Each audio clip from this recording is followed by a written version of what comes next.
Në këtë edicion do të ndiqni.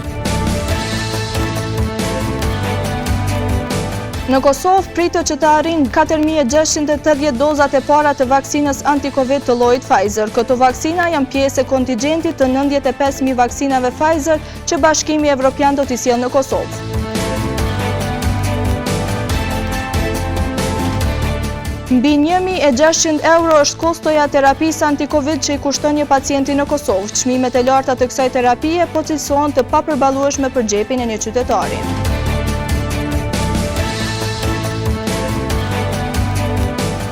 Në portin e Durrësit, qindra mjete luftarake amerikane kanë filluar stërvitjen Defender Europe 21. Një gjë e tillë po ndodh për herë të parë që prej luftës së dytë botërore në Evropë. Kjo stërvitje për bashkët shumëkombëshe do të zhvillohet në disa shtete të Ballkanit, përfshirë edhe Shqipërinë.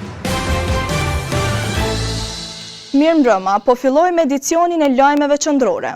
Në Kosovë pritet që të arrijnë 4.680 dozat e para të vaksinës anti-Covid të llojit Pfizer. Këto vaksina janë pjesë e kontingjentit të 95.000 vaksinave Pfizer që Bashkimi Evropian do t'i sjellë në Kosovë. Sot në Kosovë pritet që të arrijnë 4.680 dozat e para të vaksinës anti-Covid të llojit Pfizer. Këto vaksina janë pjesë e kontingjentit të 95.000 vaksinave Pfizer që Bashkimi Evropian do t'i sjellë në Kosovë. Këtë e ka konfirmuar zyra për komunikim e Ministrisë së Shëndetësisë, ku thuhet se dhe javëve në vazhdim do të arrijnë disa kontingjente, duke mos dhënë më shumë detaje. Sot pritet që të vinë 4.680 vaksina Pfizer të BE-s. Edhe gjatë javëve në vijim pritet të vinë kontingjente deri në marrjen e të gjitha 95.000 dozave, thuhej në shkresën e Ministrisë së Shëndetësisë. Ndërsa të pyetur se a do të ketë ndonjë ceremoni për pranimin e këtyre dozave të vaksinës Pfizer, nga zyra për komunikim e Ministrisë së Shëndetësisë kanë thënë se nuk besojnë që do të ketë ndonjë aktivitet. Kujtojmë që ditë më parë presidentja e Komisionit Evropian Ursula von der Leyen ka konfirmuar se 95.000 doza të vaksinave do të ndahen për Kosovën nga Bashkimi Evropian, duke filluar nga muaji maj e deri në gusht. Kosova aktualisht nuk ka asnjë dozë të asnjë lloji të vaksinave anti-Covid dhe është vendi i fundit në rajon që ka nisur imunizimin e qytetarëve kundër pandemisë. Deri më tani janë vaksinuar 24.000 qytetarë të Kosovës me vaksinat AstraZeneca që kishin arritur në Kosovë më 28 mars 2021.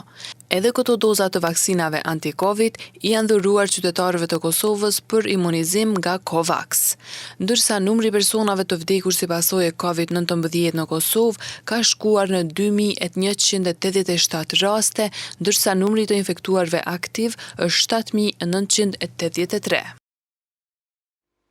Mbi 1.600 euro është kostoja terapisë anti-Covid që i kushton një pacienti në Kosovë.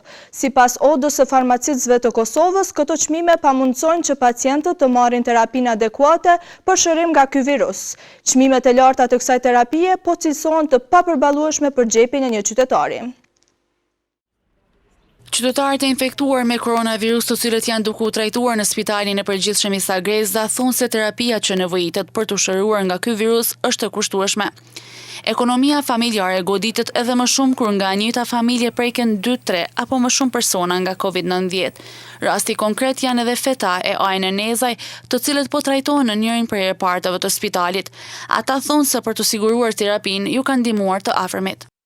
Nga krabaja nga kanë ndihmu, faleminderit që thojnë, se s'kem pas, na s'kemi qika djallas, qështu veç djalli vllaut, po na emët, qështu me i ble barnat e din motrat, qështu, shtrajt vëllaj bëll. Ka kushtu, po për zotet, nga ka qu dëshamia e atë,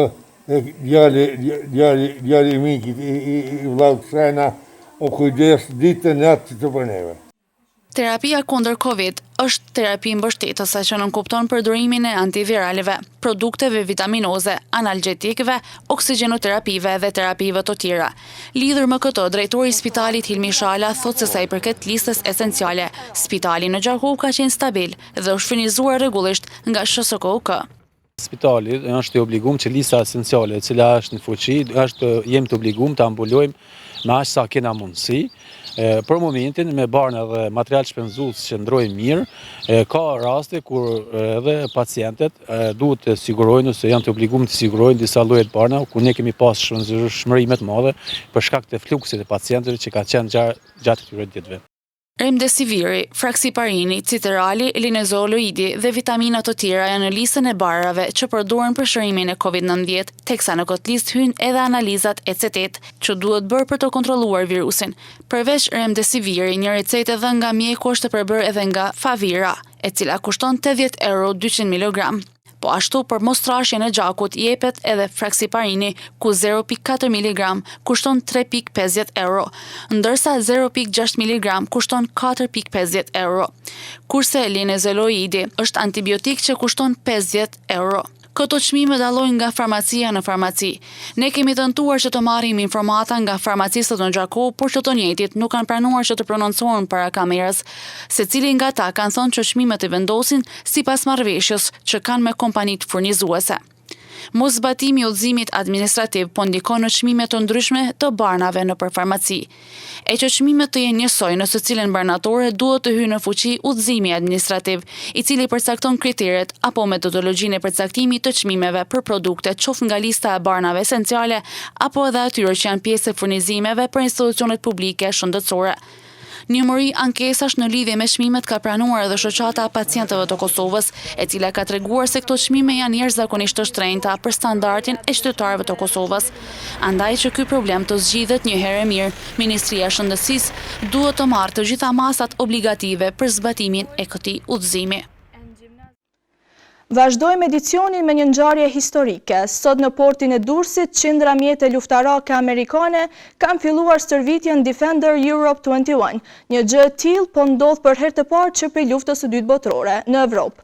Kjo stërvitje për bashkët shumë komshe do të zhvillohet në disa shtete të Ballkanit, përfshirë edhe Shqipërinë. Ushtrimi do të bëhet mes 28.000 trupave dhe 26 kombeve. Operacioni masiv nisi në Durrës, ku qindra mjete luftarake amerikane kanë mbërritur në port, një dislokim që ndodh për herë të parë që prej luftës së dytë botërore në Evropë. Dita e fillimit të stërvitjes Defender Europe 21 u quajt historike. Ambasadorja e SBA-ve në Shqipëri, Yuri Kim, në fjalimin e saj solli në vëmendje se Shqipëria është vendi që ka pritur më shumë aktivitete të tilla në rajon, e që sipas saj kjo nuk është rastësore. Kjo stërvitje historike besoj është fillimi i gjërave edhe më të mëdha që do të vijnë. Do të stërvitemi së bashku më shpesh, do të punojmë së bashku më gjerë. Ndërkaq ministri i mbrojtjes në Shqipëri, Niko Peleshi, tha se kjo është stërvitja më e madhe e zhvilluar ndonjëherë jo vetëm në Shqipëri, por edhe në rajon. Kemi gjithashtu përgjegjësinë për të dëshmuar se Shqipëria dhe kapacitetet e saj të mbrojtjes janë në lartësinë e kërkuar nga aleatët. Defender Europe 21 vjen si një gur themeli i fortë i miqësisë së shkëlqyer që Shtetet e Bashkuara të Amerikës dhe Shqipëria kanë zhvilluar ndër vite. Stërvitjen në Durrës e quan historike dhe kryeministri i Shqipërisë Edi Rama. Ai u zotua se do të vazhdojnë të qëndrojnë besnik krah për krah me aleatët. Është vërtet një moment historik për ne të gjithë, është një moment që na mbush me krenari por dhe me përgjegjësi.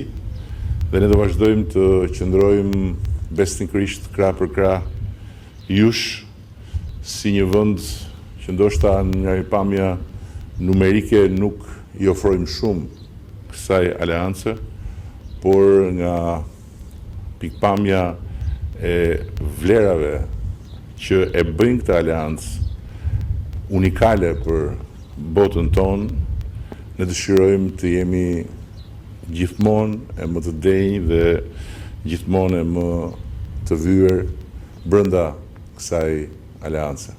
Shefi i shtabit të përgjithshëm të forcave të armatosura të Republikës së Shqipërisë, Bajram Begaj, e cilësoi këtë stërvitje si besim nga Shtetet e Bashkuara të Amerikës për Shqipërinë dhe NATO-n. Në ndërtimin e komandës së ushtrisë amerikane për Europën dhe Afrikën, rreth 28.000 trupa do të zhvillojnë njëherëzi manovra ushtarake të shtrira nga deti Baltik, Ballkani Perëndimor dhe deri në detin e Zi. Kështu synohet rritja e gatishmërisë, operacionalitetit dhe ndërveprueshmërisë së aleatëve të NATO-s e vendeve partnere. Ndërsa generali Todd Walters, komandanti komandës së SBA-s në Evropë dhe komandant suprem i Aleancës për Evropën, tha se me Shqipërinë në NATO ndihen më të sigurt. Ky kamp është një eksportues i sigurisë dhe mënyra se si neve e kuptojmë këtë është se momentumi që ne ju e keni treguar këtë gjë nga pranimi juaj në NATO na ka dhënë një Shqipëri më të sigurt, një pjesë perëndimore më të sigurt. Mbi 1.000 trupa shqiptare do të marrin pjesë në stërvitje së bashku me forcat e armatosura të 16 shteteve të tjera aleate të NATO-s. Në total do të marrin pjesë 28.000 trupa.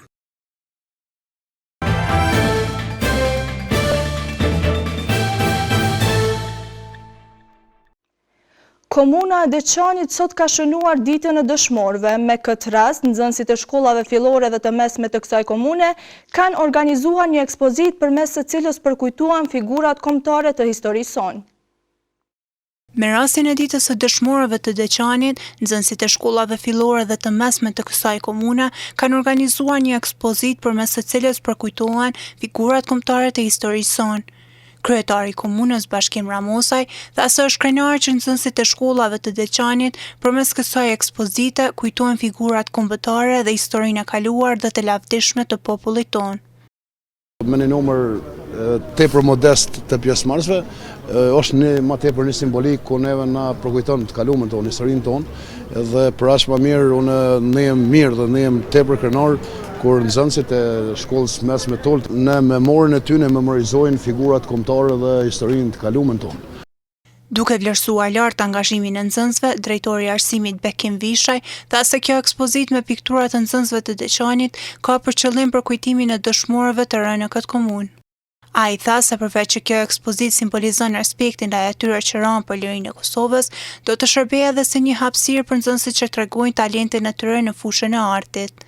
Është ekspozitë që simbolizon kujtesën, simbolizon respektin për ata që ranë për lirinë e Kosovës, njëkohësisht ju japim hapësirë nxënësve talent që në të ardhmen ndoshta do ta ndjekin këtë rrugë dhe do të bëhen artistë mirëfill të pikturës ose të artit në përgjithësi. Ekspozita nxënësve të shkollave fillore dhe të mesme do të mbetet e hapur 3 ditë në oborin e objektit të komunës së Deçanit. 4 maji është dita ndërkombëtare e zjarrfiksëve. Në këtë ditë në mbar botën zjarrfiksit nderohen dhe falenderohen për punën e madhe që bëjnë duke rrezikuar jetën e tyre çdo herë që ata thirren në detyrë. 4 maj është ditë të shënuar e shërbimit të zjarrfikësve, ku shtetet organizojnë aktivitete të ndryshme solemne në shenjë të respektit për punën dhe sakrificat që bëjnë zjarrfikësit për t'ju dalë në ndihmë qytetarëve në raste emergjente. Në këtë ditë të shënuar ndërkombëtare në shtetet e tyre ku veprojnë zjarrfikësit, vizitohen nga institucionet dhe mekanizmat shtetëror, duke i nderuar me mirënjohje falëndërime, por gjithashtu zjarrfikësit demonstrojnë shkatësitë profesionale që dëshmojnë gatishmërinë emergjente për t'ju dalë në ndihmë qytetarëve në çdo moment. Te ne në Kosovë kjo ditë kalon në heshtje dhe shërbimin e zjarrfikësve e gjen në pozitë shumë të vështirë në të gjitha aspektet, me shumë paqartësi dhe të paorganizuar, të padefinuar sa i përket kompetencave menaxhuese, statusi i padefinuar dhe gjithashtu edhe sa i përket të drejtave të punëtorëve dhe pajisjeve e kushteve të punës. Prandaj sindikata apelon te qeveria e Kosovës, ministrit përkatëse dhe kryetarët e komunave të harmonizojnë qëndrimet dhe të angazhohen që kjo gjendje të rikalohet dhe zjarrfikësve të ju kthehet dinjiteti, siç po proklamohet nga institucionet që shërbimi i zjarrfikësve të trajtohet ashtu siç e meritojnë shpëtimtarët kudo në mbar botën. Në vazhdim të ndjekim grafikën e parashikimit të motit për ditën në vijim.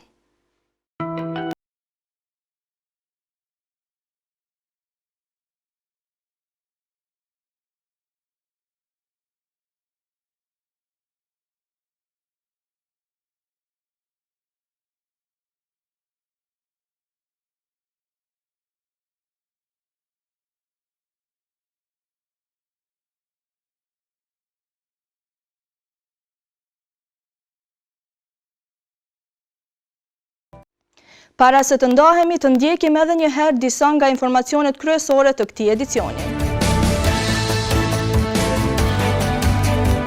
Në Kosovë pritet që të arrijë 4.680 dozat e para të vaksinës anti-Covid të llojit Pfizer. Këto vaksina janë pjesë e kontingjentit të 95.000 vaksinave Pfizer që Bashkimi Evropian do t'i sjellë në Kosovë.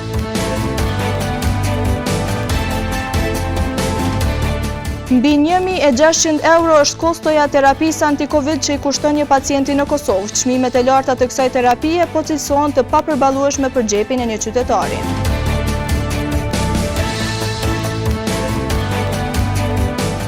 Në portin e Durrësit, qindra mjete luftarake amerikane kanë filluar stërvitjen Defender Europe 21. Një gjë e tillë po ndodh për herë të parë që prej luftës së dytë botërore në Evropë.